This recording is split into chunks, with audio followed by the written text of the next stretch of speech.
The Villisca Axe Murder House in Villisca, Iowa, is a well-known tourist attraction for ghost hunters and horror lovers alike. The site of a gruesome unsolved 1912 murder, in which 6 children and 2 adults had their skulls completely crushed by the axe of an unknown perpetrator, was purchased in 1994, restored to its 1912 condition, and converted into a tourist destination.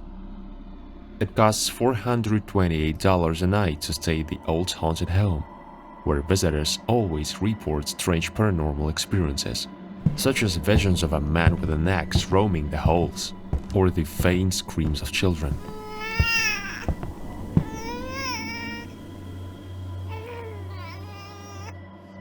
But in November of 1214, the haunting took a darker turn.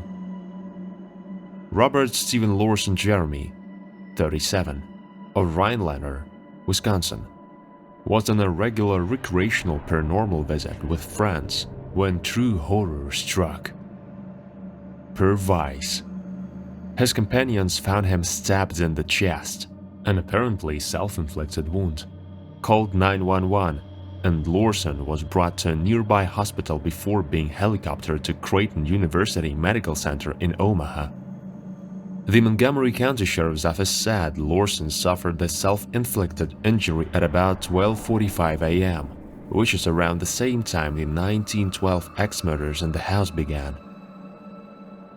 Lorson recovered from his injuries, but has never spoken publicly about what occurred that day.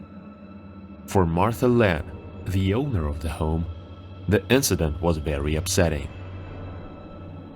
It's publicity, but it's not exactly the kind of publicity you desire to have. I don't want people thinking that when they come to the Villisca Axe Murder House, something's gonna happen that's gonna make them do something like that. The house remains open for tourist visits and overnight stays today.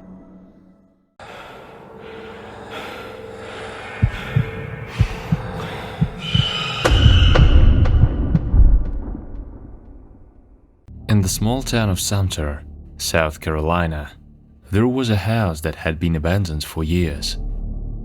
It was a rundown, dilapidated structure with boarded-up windows and overgrown weeds in the front yard. One summer evening, a group of teenage boys were exploring the town when they stumbled upon the abandoned house. They were curious, and as teenagers often do, they decided to check it out. As they approached the house, they noticed that one of the boards on a window was loose. They pried it off, and one by one, they climbed inside. It was dark inside, and the boys could barely see anything. They fumbled around for a light switch, but there was none. They decided to use their phones as flashlights and began exploring the house. They had only been inside for a few minutes when they heard a strange noise coming from upstairs. It was like a scratching sound, as if someone or something was trying to dig its way out.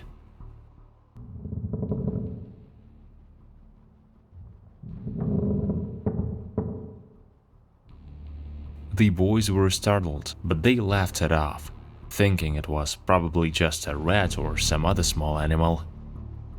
But then the sound grew louder, and they began to feel uneasy.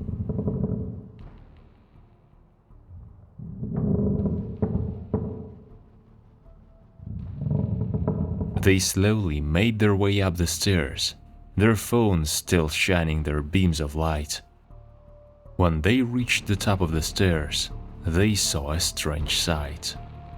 In the corner of the room was a man crouched down and digging at the floor with his bare hands. He was filthy, with long, matted hair and ragged clothing. The boys were terrified, and they tried to run down the stairs, but the man saw them and started chasing them.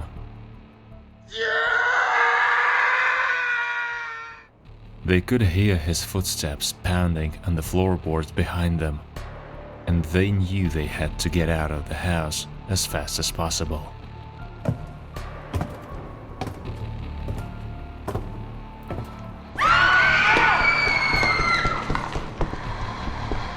They burst out of the front door and ran into the street, gasping for air.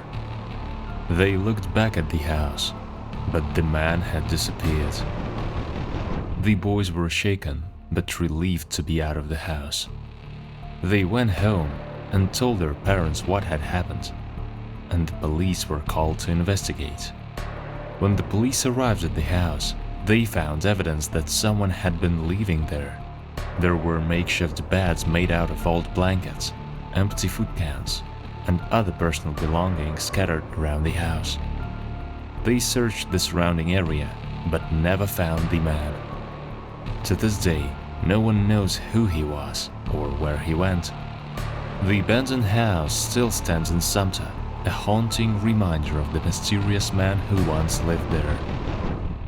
The teenage boys never forgot their terrifying experience and warned others to stay away from the house.